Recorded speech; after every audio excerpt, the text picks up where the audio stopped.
તરીકે મેં આ એક જમીન લીધી મારા જ નામે, બાજુની બીજી જમીન મારા જ નામે લીધી, આ ત્રીજી જમીન મારા જ નામે લીધી, તો 3 હાથ નંબર થયા ને મારે. 3 હાથ નંબરને ભેગા કરવું એનું શું કહેવાય? એકત્રીકરણ કહેવાય ને. મારે 3 હાથ નંબરના પાનિયા હાચવવા ન પડે, એક જ પાનિયું હાચવવું પડે. આનું નામ શું કહેવાય? એકત્રીકરણ.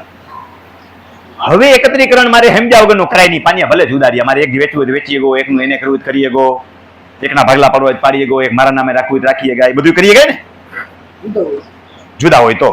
પણ મારે આ જમીનનું એને કરવું છે. શું કરવું છે?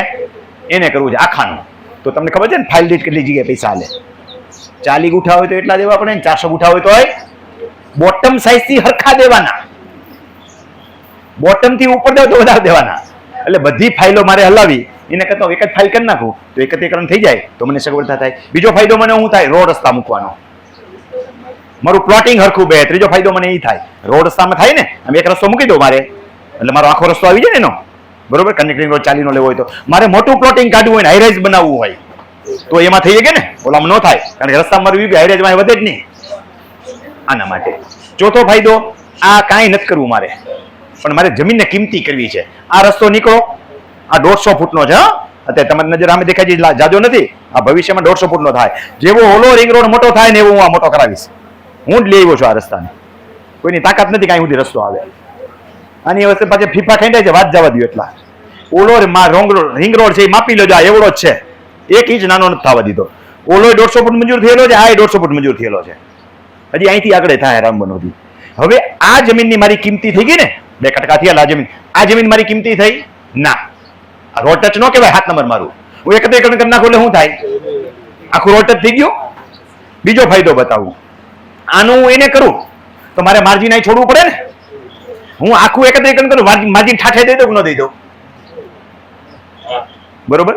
તો સ્પેશિયલ હેતુ હોય તો જ એકત્રીકરણ કરવાનું. મારે ખેતી કરવી છે તો કાંઈ કરવાનું થતું નથી. મારે 5 વર્ષ સુધી એને નથી કરવું, મારે આજ કાંઈ કરવાનું થતું નથી. એને કરતા પહેલા વર્ષે 2 વર્ષે આ પ્રક્રિયા કરવાની. સમજાણો? જ્યારે આપણને સપનું આવે એને કરવું ત્યારે કરવાનું. ચાલુ છે કેમેરો? ભલે જો ભલે જો. એકવાર છે ને આ બધું કેવું હોય ખબર છે? હનુમાનજી મહારાજ કહે આપણને બધું, સમજ્યા? એકવાર અમે 2 જણા હતા, એટલે પ્રસાદીમાં એક છે ને દૂધ પાક આવ્યો, એક જ વાટકો આવ્યો. એટલે 2 વચ્ચે નક્કી કર્યું કે એક વાટકો છે તો આમ કઈ રેડ તો ન કે હટ જ મારી પડે, એટલું તો ખાવું નથી કીધું. તો કીધું આપણે 2 હુઈ જાય, જેને સારું સપનું આવે ને દૂધ પાક ખાય. એટલે 2 જણા હુઈ ગયા. એટલે આને મેં કીધું પેલા તું બોલ, તને શું સપનું આવ્યું? એ કે મને તો ભગવાન શ્રી રામ આવ્યા. મને કે હાલ મારા ભેગો બેહી જા, હાલ મૈકુટના દર્શન કરાવવું. મેં કીધું આને તો બહુ સારું સપનું આવ્યું. કોઈ આનાથી વધારે સારું સપનું શું આવે? મને કે બોલે તને શું આવ્યું? તને બહુ સારું સપનું આવ્યું. મને બહુ ભયાનક અને ખરાબ સપનું આવ્યું. કે શું આવ્યું? મને હનુમાનજી મહારાજ આવ્યા, ગદા મારી. અરે રમણી કોચ દૂધ પાક પી જાય કે ગદા મારીશ? તો હું દૂધ પાક પી ગયો. એ કે તો મને ન જગાડાય. મેં કીધું જગાડે ને, તું અહીં કોણ હતો? તું અહીં ક્યાં હતો? બરોબર. તો સમજદારીથી કામ કરવું, બુદ્ધિથી કામ કરવું, હેરાન થાય એવું કામ કરવું નહીં. ક્લિયર?